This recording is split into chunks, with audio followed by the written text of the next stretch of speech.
Hey there, YouTube. I wanted to do a quick tarot reflection on two cards today and just their relationship with one another. So today I'm going to be talking about Wheel and Sun.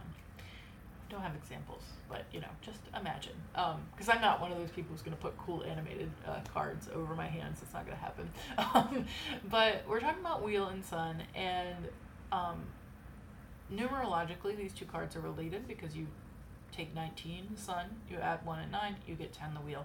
By the way, you add 1 and 0 and you get 1, Magician. And the Magician is my birth card, and anybody who has a birth card in those series has a relationship to those three, and it's kind of unique in the majors numerologically because it's the only thing that reduces twice. In other words, it's the only card number where you can start with the biggest, you reduce it, and then you can reduce it again.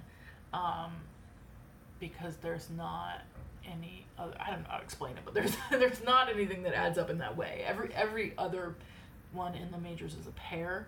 So for example, 11 and 2, there's no bigger number that adds up to 11 because it only goes up to 21. So yeah, it's just a special series. But particularly today, I'm not talking about my birth card. I'm not talking about the Magician. I'm talking about Wheel and Sun, and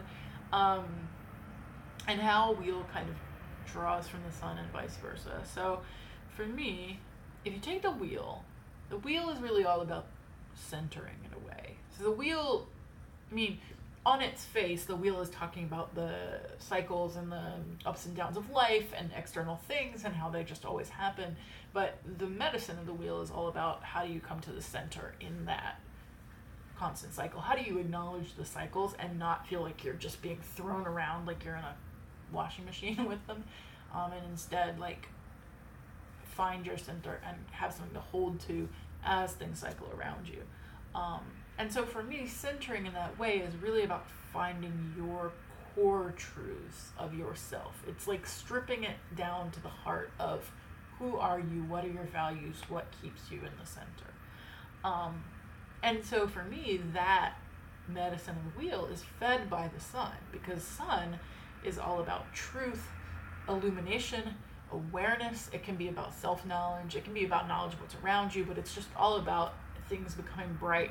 Not necessarily happy, though they can be, but it's about being able to see. It's about going through the dark night of the soul in the moon and what you learn, and now you have full awareness and are able to see truths.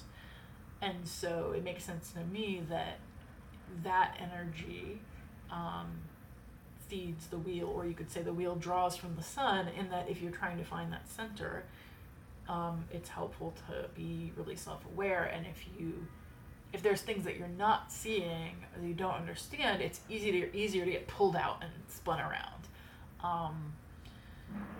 So in practical terms, what I thought was interesting about thinking of these two cards together is the way that they can each be used as a medicine when the other one feels hard or overwhelming. So if you're drawing or experiencing the Sun card and it feels overwhelming, you feel like, oh my God, all this truth and light and blah, blah, blah, I can't, it feels like a lot. Then you can return to Wheel in the sense of just the daily work that the Wheel represents. Things are just going to keep going. They're going to keep spinning. So you might feel really overwhelmed, but it'll come back around. So that can be a piece of medicine, is we might have learned a lot that surprised us, that's shocking, that's scary. I've definitely been going through that myself in 2020. So let's return to the present. I think Wheel is also about mindfulness and staying in the present moment and realizing that this moment is all we have. Don't, trying to think too much about what's next or what the cycle brings next can be anxiety producing, but just staying in this moment can be helpful. And then if you get Wheel, or if you're experiencing Wheel and that feels overwhelming, then you can again just turn to the truth of the Sun. You can turn to, if you feel like you're being spun around and around, then and that's a lot for you, or you're having trouble being mindful and finding your center, ask yourself, what is true? What is true for me? What is always true? What are constants that I can hold on to? What are my core values? What is my core identity? What do I know about myself, or what do I know about the world, the universe, that I can come back to and be mindful and come to center?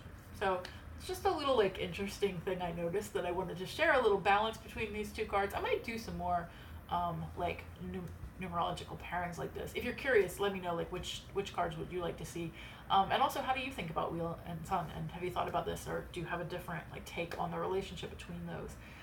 Leave a comment below, and don't forget to subscribe if you want to see more videos like this.